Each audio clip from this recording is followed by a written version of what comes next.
No, I'm super excited for today's topic, where we're in the third part of this series on this concept of balance. Um, and what's been exciting to me is the fact that the first couple were really about proposing to opposing concepts, right? Potentially competing concepts, opposing theories, and looking at them in a mutually exclusive context or perspective, right? And saying, if you can't do both, which do you do, right? Where do you lean? How do you proactively or intentionally, strategically sometimes choose where you fall on the spectrum, on the balance between those two concepts? Well, today's topic, we're talking about culture. And when we're talking about culture, the concepts that we're going to share, which are more traits or characteristics in today's session, there may be some cases where they are, in fact, mutually exclusive. There may be times where you as a leader have to choose, which one am I prioritizing? But we're also going to dig a little bit deeper and look at not just balance in the sense of where does the weight create some sort of middle ground, but instead let's move those pendulums in towards the middle and say, is there a proper, appropriate combination of both? Right? Really, what is the environment where we can bring those two things together? And a lot of times you're going to see that's not so much about the what you're doing, but the how you go about doing it. And so today's topic should really help us to guide our decision making as it comes to the way that we create culture.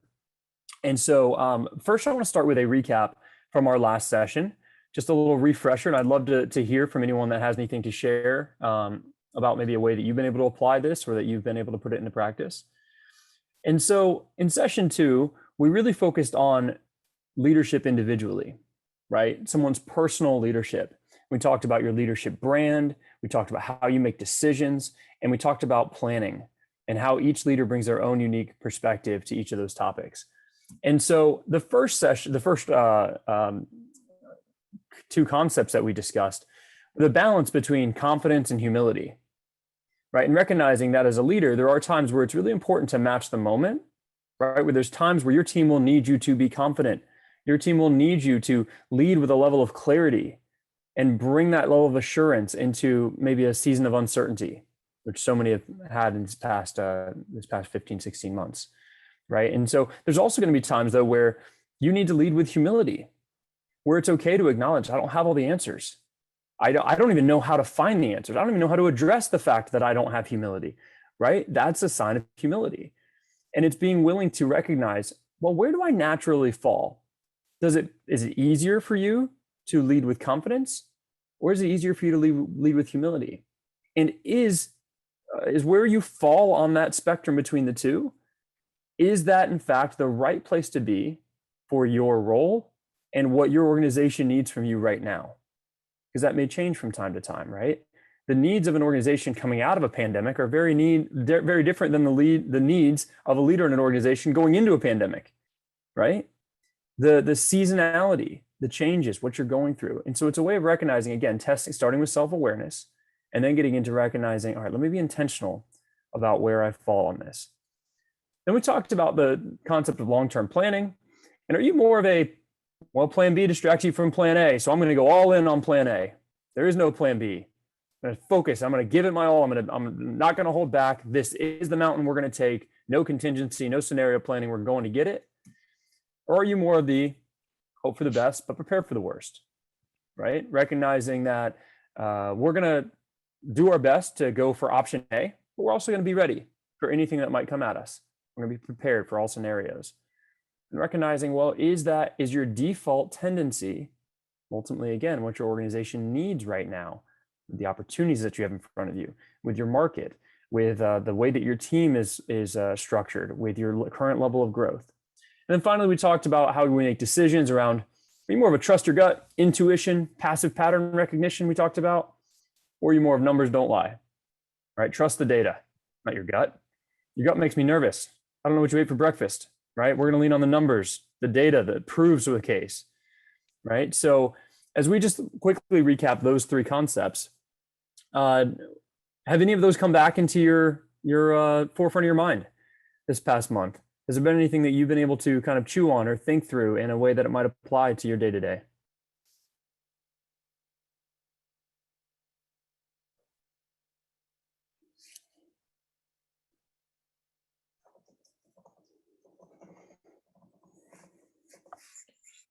Ben, I'll jump in and just say that I appreciate the beginning part of recognizing confidence and humility and what the position and the organizational demand is at that time. That's just very helpful because I think it's very different in different places, different growth stages for me and for the company. So thank you for that continuum. It's very helpful. Yeah, absolutely. Thanks, Bob. Ben, this is Mark. I can't get my video to start, so you'll have to just do with my picture. On the third line, actually, I was thinking of something different on the right side that I could relate to. So trust your gut versus others' opinions, not in terms of matter. But first of all, can you hear me okay? Yes, sir. Okay. But, there's been situations where I just know this to be the right thing. I have a lot of experience, just to make sense. When I let go and listen to others, I realize that, I'm not right. They have a very good thought, and I go with them, and sure enough, it's a better outcome. So it's different than numbers don't lie, but trusting my gut versus trusting and going with the input of others. I modified that last one, but that's what I can relate to. Yeah, that's great, Mark. That's a really helpful way to think about it. And that's what this is about. This is a mindset exercise, right? It's just getting us to introspect a little bit and say, well, where does our mind go when we're trying to make these decisions? And then where should it go, right? Is there a way we can direct it in a direction that's more productive or more effective? So it's a great point. Thank you. As a variation of what Mark said, one of the discussions we had was around your pattern matching on trusting your gut being important. One of the things we hit upon is like, how do you know whose gut to trust, right? So sometimes you don't have numbers, but kind of who has the best pattern awareness, has seen it the most things, and going with their gut. Yeah, that's a great point, Rick. And then I knowing you and your team too, you'll have a lot of younger, super talented, exposed to new technology people that are like, well, no, experience isn't the only thing that matters. Look at what's new and shiny, right? So then you got to determine, well, what are you even basing that off of? That's a great point. And to add to that, I think of, I forget whether it was Mark Twain or Will Rogers that said, it's not so much not knowing what you don't know, but believing something to be true when it ain't so. And so trusting your gut, sometimes we hold on to that a lot, and it's hard to dislodge. And that's the worst than not knowing certain things, because then we just stick with it, even in the face of opposing data. Which is the right side, numbers don't lie. And there's been many times where I could swear this would be the right thing, and then I find out others from survey results, whatever, no, that's not the case. So yeah, that's a good point. And then we were just joking about something in a velocity meeting the other day too. It's kind of the thing of, it's not who votes, but who counts the votes kind of thing, right? Or people don't challenge their own data, but they'll challenge yours, right? So even then, like, numbers alone, all depends on how you're interpreting it, right? But that's awesome. Well, let's go ahead and dive into today's topic. Like I shared, we're going to be tackling topics around building an intentional culture. And so every organization, every combination of people, every room you walk into has a culture to it, right? And if we're not intentional about it, and it just comes about organically, it's likely to be a combination of personalities, of past experiences, of current environment or circumstances or situations and emotions, right? And what we want to do as organizations is build an intentional culture. So one that moves us towards what we're ultimately trying to achieve. So the definition that we use of culture is that intentional culture continuously aligns and regulates an organization's values, beliefs, and behaviors in support of the business strategy. And so there's a couple of important elements there. It continuously aligns and regulates, meaning this is not something that you have a one-day exercise and then all of a sudden your culture is magically perfect, right? But it is about setting some aspirational targets, understanding your cultural vision, where you're trying to go, and then looking at it and saying, well, how do we align on day one, but then regulate along the way, making sure that as the ebbs and flows of the year come, as we face challenges, team member turnover, conflict, market conditions, how do we continue to regulate a culture that brings together the appropriate values, beliefs, and behaviors that we want to see. And that last piece is really important too, in support of our business strategy. We don't want, even though we see it all the time, we don't want an organization that has a culture that says it wants to be one thing, but then a strategic plan that does not align, right? Or board mandates that look nothing like the culture they're striving for. Think about a couple of examples. Often, when we ask, well, name a company with a good culture. And here's some of the common ones. Chick-fil-A, Zappos, Google, right? Well, do Chick-fil-A and Google have the same culture? No, not at all, right? Do they both have good cultures for what they're trying to achieve? Most people would say yes. You might be able to pick apart certain things, but here's an important element and why they're different. Google's culture prioritizes innovation because they need to be on the leading edge. Now, that drive for innovation is going to have its other consequences for people that aren't aligned with that, right? So because of that, they allow people to innovate on work time sometimes, even on stuff that's outside of their line of business. They allow time for that. They create an environment, a culture, the experience that it builds and supports that level of innovation, right? But they're also really intense. They set ambitious goals. They hold people accountable. They push for it because their business strategy requires them to constantly be getting better. Well, let's contrast that with Chick-fil-A. And I love Chick-fil-A, y'all. But do you want a 15-year-old kid innovating on your chicken sandwich? Do you want him just trying something new to see if it works? Of course not, right? So Chick-fil-A is prioritizing quality because that's what aligns with their business strategy. They want that quality of experience, that inviting atmosphere. And they've been able to do it really well, right? The line moves fast for how busy it is, yet they're still polite and kind. Google innovates really fast, yet they're also willing to accept mistakes because of the fact that you have to fail fast in order to get better. So with our intentional culture, it needs to align with our business strategy. So what we want to do is walk through a few examples of what are some potentially or seemingly competing concepts as it comes to the way that we can approach our culture. And then let's talk through, are they in fact opposing? Are they in fact mutually exclusive? Or is there an opportunity to find the right combination of the two? And if so, I'm going to challenge you guys to think through, well, what does that actually look like day to day? Not just, does that sound nice? Would that be ideal? Or, a utopian type of experience, but thinking really, what does that actually look like? We ready to dive in? All right.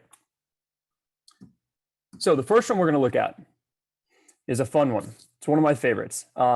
We chose one specific word, but I'm going to give another example because of the fact that we're going to say loyalty.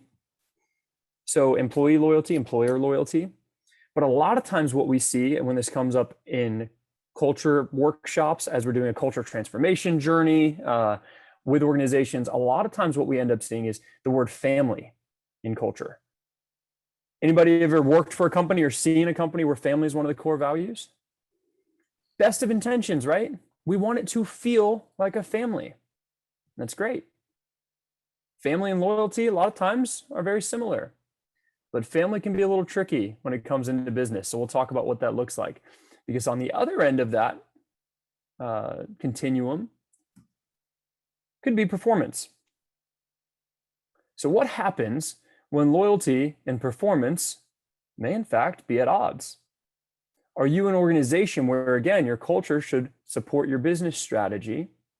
Does your business strategy benefit greater from prioritizing loyalty or benefit greater from prioritizing performance?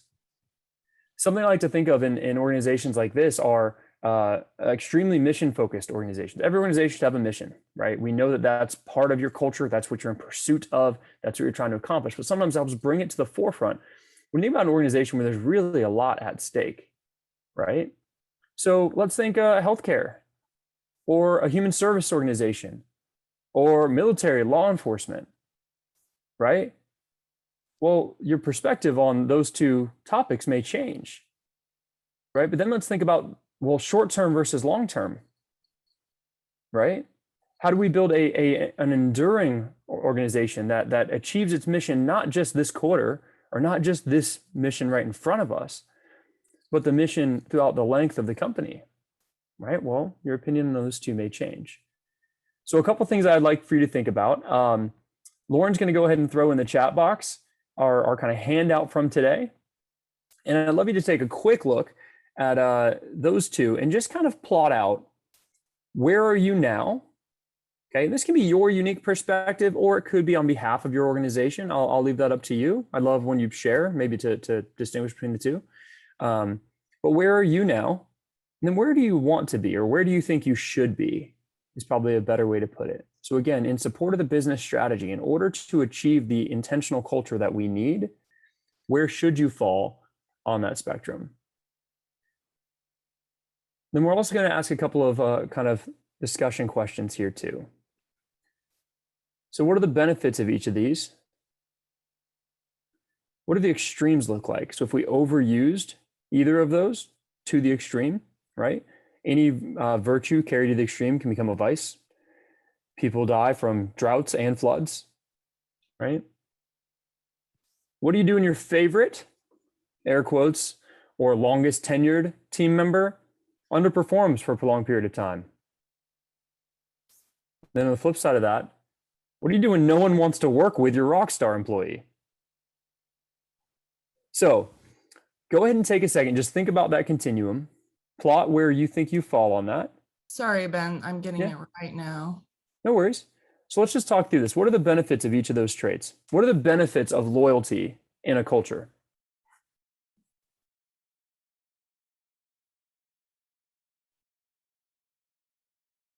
It's not a trick question.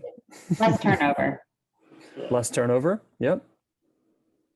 Is that what you're going to say too, John? Yeah. Yeah. I was going to say sometimes people that are more loyal will work harder, better. Yep. Increases institutional knowledge of the group. So there's a lot of value in that. Yeah, absolutely. You become a valued employer. People want to come work for your company. Yeah. I mean, retention is key, right? Keeping good people, reducing turnover, being able to recruit people when they hear about your company, like, oh yeah, you have a great reputation. That's great. What Bob's talking about is even the next level. What's better than being a great recruiter? Well, being an attractant, right? Being able to attract the right kind of talent, that they come to you looking for opportunities because they know the organization is that healthy and supports that, right? Lauren, it looks like that one may have gone just to me. You can reshare that. Thank you. Yeah, I can. All right, what about a culture that prioritizes performance? What are some of the benefits there? People get to stay with the company because it still exists versus having to fold up shop. Great point, Mark. Very pragmatic. I appreciate that. Absolutely. We got to have a company in order to have a culture, right? Okay. What else? Maybe employees understand what they're supposed to be doing and what they're supposed to be accomplishing. Yeah, absolutely. Well, actually, that performance grows people, right? If you are a good performer and you stretch yourself and you achieve high level performance, then you personally grow. And I think it's been found that people, when they feel that they could grow within a company, skill wise as well as careers, they're more likely to stay. Yeah. No, it's a great point. There's a lot of statistics that are showing that, especially with the current workforce, right? The current generation that makes up the majority of the workforce. I mean, prioritize that level of development or clarity of their career path to know what's in front of them. That's a great point. And we talked about loyalty attracting employees, but there's a certain kind of employee that doesn't want to work with, slackers who'll be kept around no matter what, and will be attracted to working with the best high performing people. Absolutely. I mean, look at a lot of the big five or the big accounting or consulting firms, big law firms. They create that level of environment that says you're going to be tired. We're going to work you really hard, but when you leave here or a few years from now, you're going to be better than when you got here. We can promise you that, right? It's a great point, Rick. It's another type of attraction. So then what do the extremes look like? Let's say, because we can agree both of those are important, Can everybody agree with that? We want loyalty. We want to engender a sense of loyalty among the company. We want to express loyalty to our employees, and we want performance. We need it. Our mission needs it, right? Especially if we want to serve our stakeholders and our customers or clients well, right? We need performance as well. Both are good things. But what would it look like to carry to the extreme this concept of prioritizing loyalty in a culture? So I have an example. My husband's company at one point, a couple years ago, they manufacture medical equipment. So that's an industry that's always busy and they always have a lot of work.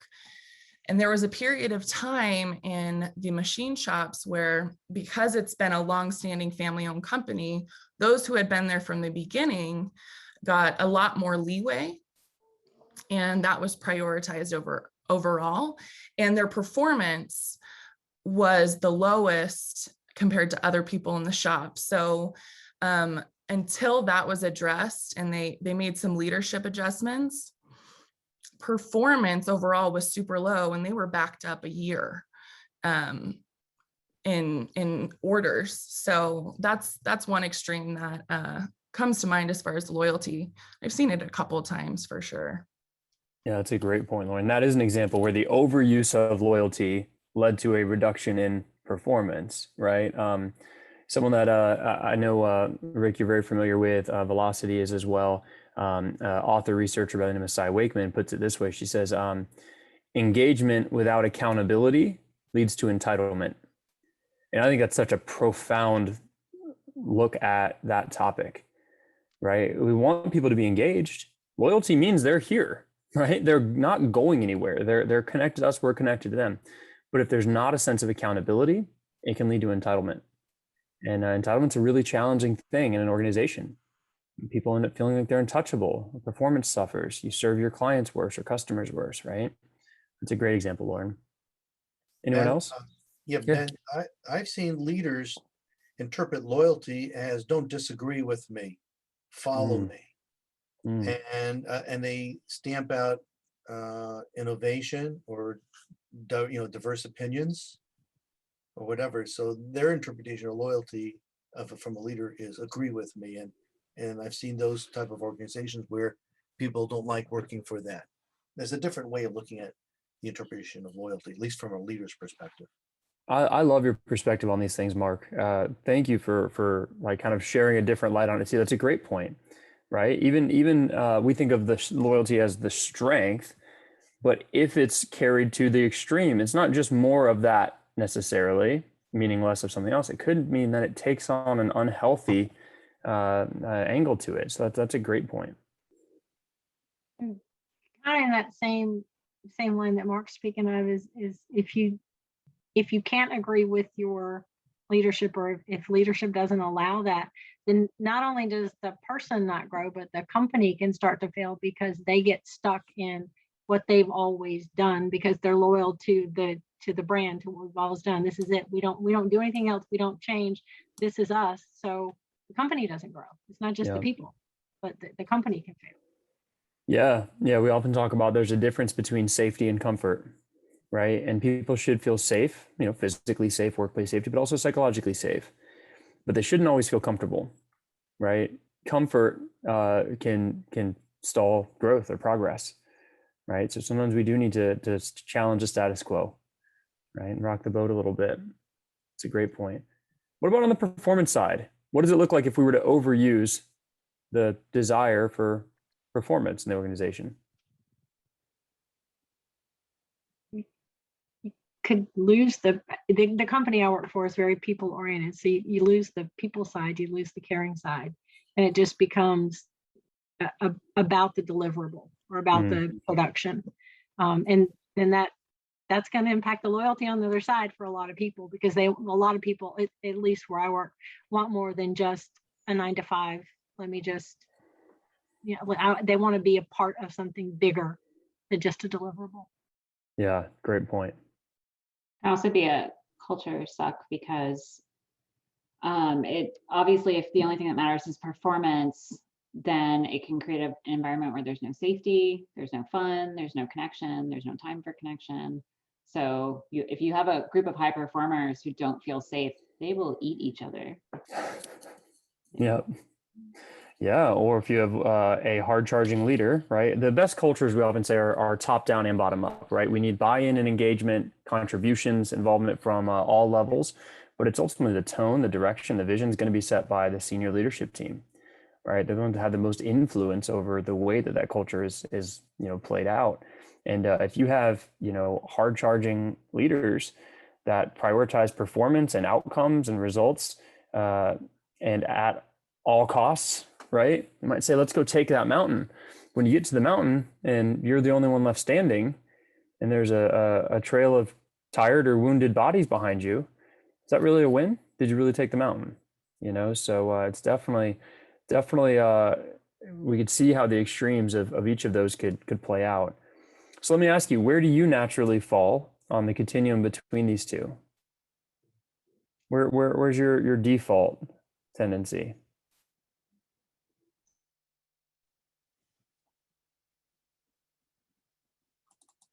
That's really hard to determine. I'm just saying. So here's another way to look at it, and this is a question I love to ask, in coaching calls too. If you were to ask someone else, or if you were a fly on the wall, what would you say about you? So how would other people say that where would they say you fall on this spectrum?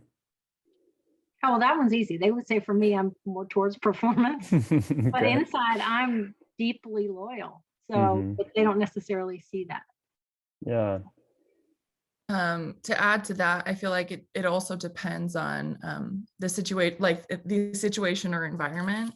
So I feel like at work, for me, I lean towards performance, but in family and other areas of my life, loyalty is more dominant. Mm. So Yeah, that's a great way to think about it. And it is going to be situational in some ways. And even ideally, it should be our ability to match the moment, right? Look for what is called for right now. What version of myself would bring the best benefit to the team, the best outcome? Also, And I, go sorry, ahead, go ahead. Barbie. No, you. No, you. Okay, I'll make it short. So culture also really does dictate this. Like I definitely am somebody who is seen as being high performance, and I think that's true. But like you guys were saying, in my personal life, and on my personal side, and even at work, I find myself more and more caring about the people and how they feel, and my impact on them, and the organization's impact on them. But I really feel like the culture once it has communicated to me that performance is the most important thing, and that if I am too kind or too loyal to a person, I'm doing something wrong. So like the culture can actually really push us in that direction, even if and kind of like bring out our weaknesses if we're not careful and intentional with that culture. Yeah, that's a great point. Ben, Yes, sir, please. I was going to comment on two real situations I was involved in. So I used to work for Marathon Oil Company, mostly located in the Midwest. Out east, they own Speedway gas stations. And then I left there to go to Payless Shoe Source. Now, Marathon value loyalty almost seemingly over performance, in that if you express an interest in moving into a different department, they saw you as disloyal. Like, why would you want to leave us? And therefore, they did not really share or cross-pollinate really great performers across the organization. That was an internal view of loyalty. Ultimately, then at one point, then Marathon got bought up by US Steel, but then went on its own, but they survived anyway. But when I went to Payless Shoe Source, it was the opposite. Performance was well over valued over loyalty, but it was a conundrum because they had such turnover. It was to have someone who'd been there for a while was really, because of institutional knowledge, was very valuable. So they kind of wanted loyalty, but they really needed, and they pushed for performance because retail is very competitive. But it did cause for a lot of turnover because people saw us as what can you do for me today? Chew them up and spit them out type of environment. Those are Sure. two examples of extremes. No, that's a great point, Mark. All right. So we should talk a little about where you are now. Where do you think you should be on that continuum between the two? And this can be for you personally, or this can be for your organization that you get to help influence.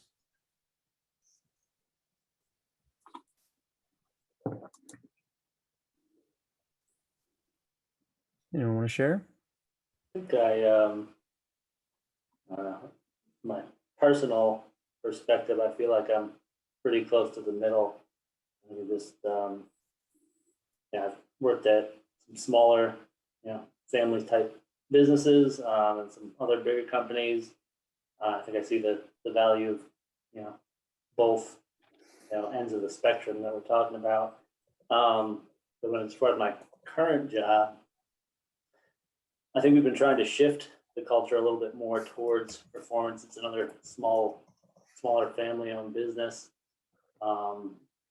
and so there's a decent amount of people that have worked here quite a long time, like over 20 years. But we've also had a lot of turnover in recent years. So it's been challenging to try and find that balance. We're still prioritizing loyalty, but trying to shift the culture a little bit more of where, I think my biggest issue sometimes I think with the loyalty or family-oriented cultures is you don't follow consistent policies, procedures. You're always being what I would consider too flexible for people that have worked there a long time. The big example for me is my first job out of college. There was this lady in the accounting team.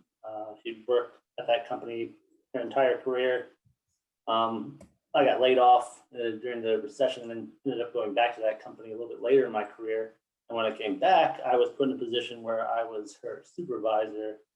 And she basically felt that since she'd worked there for like 40 years, she didn't need to listen to anything I was saying. And even when I went to my boss about it, he basically said, well, she's been here forever. She's not going to change. And there was nothing they were really going to do about it. And I was like, well, okay. Makes it pretty challenging for me. But yeah. So That puts you in a really fun spot, huh? it was fun. Yeah. One of the few reasons that I left that job. That's a great example, though. Anybody else? What does your organization need right now? Does it need to lean more towards loyalty, or does it need to lean more towards performance? And if it's in between, what does that combination look like? How do you build loyalty without sacrificing performance? That's a really, really good question for me right now. I think our company right now needs loyalty to the strategy and the vision. But we're a sales organization, so for us, performance sales have to happen, and trying to get through and past the COVID environment. I think performance is where that's where they need us. But then I look back, because remember I said that I'm in a company that's very people oriented. It's got a strong people culture, values the people, and we have people who've been here 40 plus years. I mean, that's not unusual. 20, 30, 40 years. That's not unusual in this company. So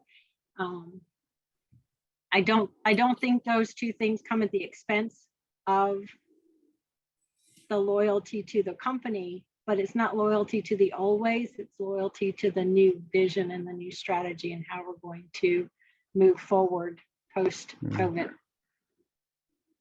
Yeah, that was my fault, sorry.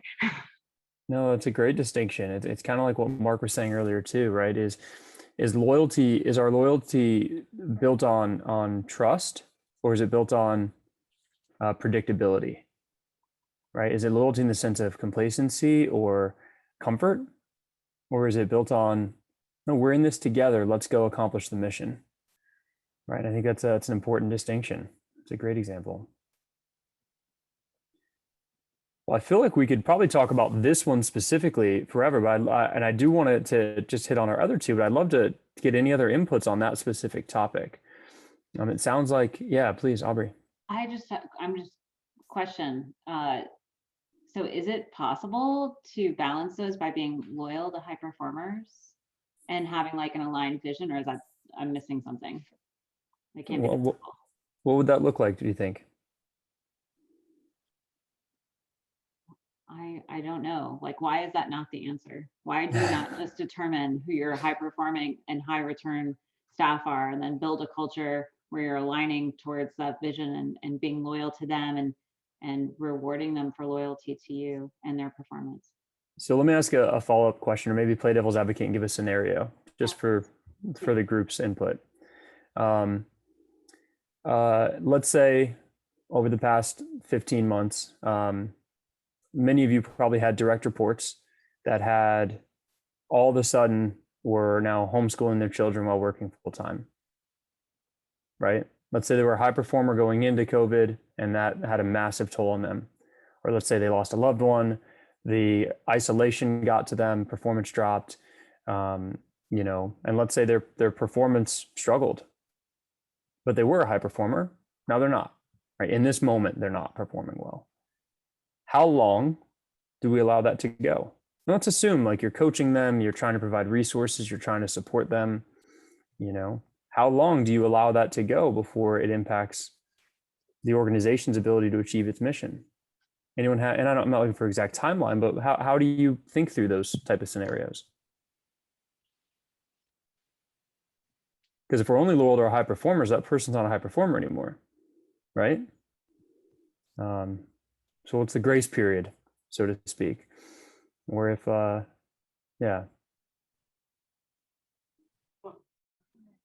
I don't know the right answer. But I had some of those situations happen. But fortunately, after a month or so of coaching and talking through and figuring out and adjusting, not the workload, but when you can work. And yeah, it's okay if you've got to, feed the babies, from 10 to 11, just let me know and we won't schedule a meeting. And that way you're not skipping the meeting and missing information, right? So that's really simple. But, and then the other part of me goes, well, there's an HR process for that.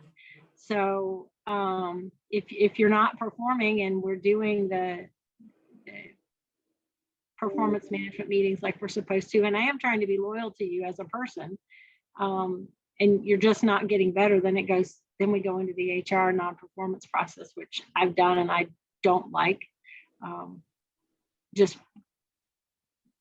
because I don't like long story anyway, but I don't like putting people into that HR performance improvement process. I think it's just really scary for them, and it's scary. It's also scary for me as a leader now that I'm talking through it, which is part of why I don't like it, because if somebody gets to that point, then I think, what could I've done to have stopped it before we got there? So that was a long answer to say, and that wasn't related to COVID. That was pre-COVID, and we did work through it. But from a timing perspective, that took us probably 8 months. That's a long time for somebody to not be performing where you need them to be performing, but continuing to show important. That it's just a long time. Absolutely. And I think you just brought up an important distinction. When we say loyalty, are we talking about loyalty to the person or loyalty to that person's productivity? Right? Loyalty to that person's performance, because that's where I struggle anytime I see family as a core value in an organization. Because family is going to be, your threshold to fire a family member is much higher than your threshold to fire an employee, right? Or to part ways. And so it is definitely worth considering. John, did you have a comment towards that too? No, I was more or less for what you said. Yeah, just basically, to me, it depends, on what sort of level of drop in performance you're talking about. Right? If it's impacting the business, things aren't getting done, then yeah, you probably more quickly need to address it and possibly talking about the performance improvement type of things that can be put in place.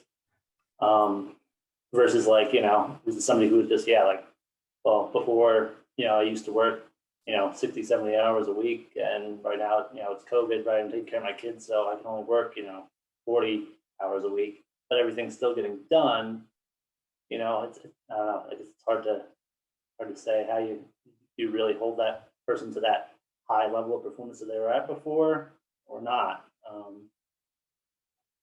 That's where you could get yourself into some trouble probably if you want to push somebody like that into performance improvement or performance management.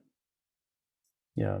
And John, I mean, just because you said something that was, it really hit home, but 40 hours a week, and I don't consider, and I'm just cutting it short, I don't consider you a high performer, but 60 to 70 hours a week, and you are a high performer.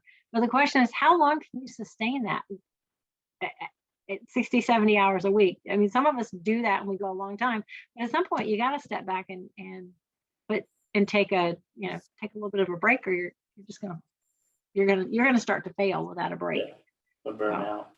Yeah. Ben, I had a real situation similar to what you asked the question about. It wasn't about a COVID situation, but I hired, actually one really wanted to hire, and I hired this person to be a statistical clerk for me. And she was great for a long time. Then she got married, and then all of a sudden things started changing. And I knew her husband. And then she started missing work. Then one day she just didn't show up. And then she called to let me know where she was at because her husband's grandmother died, et cetera. Anyway, at one point, my boss called me into his office and said, Mark, at what point is her problem going to be your problem? In other words, he looked at me as wondering whether I was actually managing and leading the situation. And by the way, I had other employees who were obviously were looking at this situation. Where's Sharon? We don't hear from her. And of course, they don't know what I'm doing, and it starts affecting morale. So as tough as it is sometimes, and by the way, I try to think of the word compassionate. I really want to know her situation and feel for her situation. But at some point, I have to leave from compassion to really running a business. And that's a difficult decision. She ultimately quit, and I pleaded with her not to quit. Maybe I would have had to fire her. I don't know. But it was a conundrum, I would say. Yeah, absolutely, Mark. That's a great example. And I love that concept of compassion. I mean, we often talk about, especially when you're going through a situation like that, leading with empathy and compassion and curiosity, right? Before jumping to a judgment or an assumption, right? Get to know the situation, get to know the person, bring that level of engagement into that conversation. But you also mentioned a great point too. I mean, there can be a ripple effect if there's no accountability for performance, right? And keep in mind with all of these topics, there's no silver bullet, right? We're not saying here is the exact formula to follow. Read from this script when you're in that situation and it's going to get you exactly where you want to go. What we want is to be thinking about these things. And then again, it's really important from an individual leadership perspective to know what your default tendency is. And your default tendency is usually where you go under stress, right? So when you're stressed, which way do you lean? And then from there, recognizing, okay, do I need to move this needle one way or the other to get the best outcome for me, for my team, for my organization, and for what we're trying to achieve? Any other comments there? A couple just concepts come to mind, and I think of psychological safety. And then at Velocity, we talk about the difference between coaching conversations and managing conversations. And I feel like, to find that balance between loyalty and performance, making sure that you're also coaching the employee in a way to where they're participating in, outlining what those milestones should and could be, and what's realistic for them, and then coming to that kind of agreement together. Great point, Lauren. And we often talk about the situation doesn't determine whether or not you coach or manage. The way that you respond does, right? That determines what hat you put on. So if you respond with a direction about how to achieve the outcome, well, that's more of a management conversation. If you respond with follow-up questions, some maybe appreciative inquiry, anyone that's familiar with that, a way to kind of uncover or help them think through potential solutions, it's much more of a coaching and development conversation. Great. Well, I want to kind of quickly move through these last two, and more so, I think, just kind of share the examples that maybe it'll give you something to kind of chew on and just other lenses to see this through. So if we think about the next one, we all appreciate clarity. We all recognize the importance of setting clear expectations, understanding clear roles, clear lines of responsibility. But then we also know the importance of collaboration. Having multiple people put their heads together to work on something, and recognizing that there's benefit of bringing multiple perspectives. There's a team benefit of improved relationships, improved trust when people get to work together on something. So I want to kind of have a quick discussion around the same thing. What are some of the benefits of each trait, and then what do the extremes look like? So these are two that, again, I don't think they're mutually exclusive. I don't think it has to be all of one or all of the other. But if we are talking about somewhere in between, what is the importance there? So first, talking about clarity. What's the benefit of providing clarity to your team?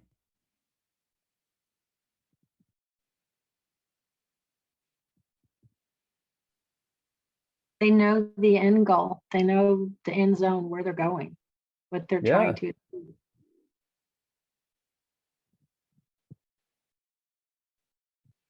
And if you do it well, they know how they fit into the bigger organization's picture. Yep. Can also benefit from like speed of the team and intensity of each of the individual members. So. Yeah. Michelle, were you gonna add something too? Well, I was just going to say that, the benefit of clarity is that they don't really have to think about what needs to happen, but it also could stifle their creativity or innovation with whatever the project or assignment is. Yeah, it's a great point. That kind of leads to that next question, right? Well, that's an example of an extreme, right? What are some other descriptions of either the benefit or, if it's carried to the extreme, on clarity? I think about the potential of, helicopter management or micromanaging, to where we're not collaborating and coming up with, not, because it's not even just being clear on the end goal in my head. I think about what are the steps to get to that end goal. And if we're not collaborating as a team, we might not have the best way to do that if the leader's micromanaging the whole time. Yeah, that's where using the levels of delegation is an example of providing clarity at different levels, right? For those of you that are familiar with that model, you can be clear on the level of autonomy you're giving someone, right? You can also be clear if there's something specific that you need to give detailed direction because there's higher risk, or there's it's a more urgent situation. There's not time for the back and forth or a review of their decision, right? So we could still be clear, and depending on what level, depend on whether or not it's micromanagement or if it's just good level of clarity. If something is too clear, it's like there's no room for variation. And so if the leader said, this is it, people get the impression, okay, I guess I have to fall in line and follow it and not disagree. That would be an extreme. That's a great point, Mark. Love that. Right. You're almost removing their critical thinking ability. You're creating, followers or robots even, instead of thinkers or developing other leaders. Yeah, I imagine that would really stifle feedback along the whole process. All right, what about on the collaboration side? What are some of the benefits of collaboration, and how could that be carried to the extreme? So I have an example of it being carried to an extreme. I used to work at a small tech startup, and they were very people-oriented and prioritized the culture of that startup. And what we experienced was they would want the opinions of everyone on the team and to collaborate to the point where there was no clarity on path, and it also limited our timeline to reach the goals that we had. And that startup ended up failing because there were too many people involved, and not enough clarity at all. Yeah, great example, Lauren. It's like if everyone's responsible, no one's responsible, right? Yeah, exactly. I was just thinking of like when you send an email to like 10 different people and then nobody responds. It's like, Yeah. it's like that type of thing. Everybody's like, oh, somebody else is on this email, I'll answer it, type of thing. Yeah. Great point. Anybody else? What is a benefit of collaboration, and what could that look like carried to the extreme? Someone talked earlier about the benefits of like people moving from area to another area, so like cross-pollination. That it can be one of the great things about collaboration, because you don't really have, oftentimes we have clarity in our own area of expertise, but not in other areas of the organization. So it can be beautiful when you bring that together and people collaborate well. And so that can be an extreme of collaboration if it's in a positive way. Great point. I love that. Yeah. I see co-ownership as a benefit of collaboration, but to the extreme, I think of the expression, the train pulls out of the train station by the time you get to it. So I think that example was given earlier about a startup, whatever it is. If you collaborate way too much, you may really never get a final decision made because you're just still mulling it over. Yeah, and sometimes when you try to bring in everybody's point of view, it sucks. The final outcome, like, everybody's like, I like red, I like blue, I like black, I like purple, and then it's just like a muddle of mess at the end point that you decide on, because you're trying to value everybody's opinions. And then what do you do when you are like, you're asking everybody's opinions and they're not all in alignment and you can't use them all? And like, then it can be, while it can be great for engagement, it can also be really bad because people did voice their opinion and nothing happened, and then they don't feel like they're heard. Yeah.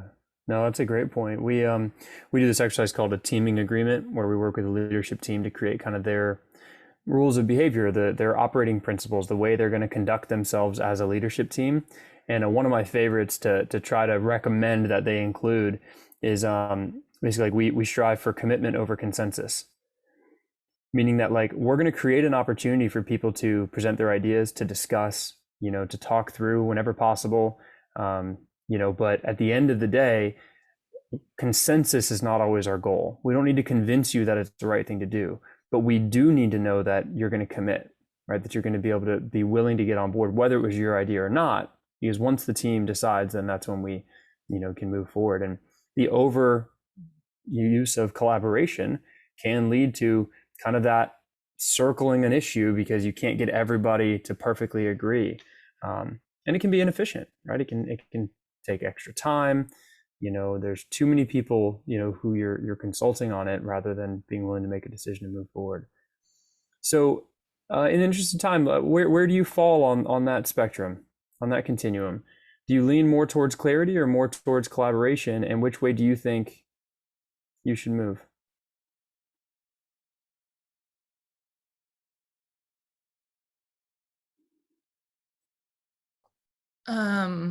Personally, I feel like I lean more towards clarity, and I prefer a lot of clarity.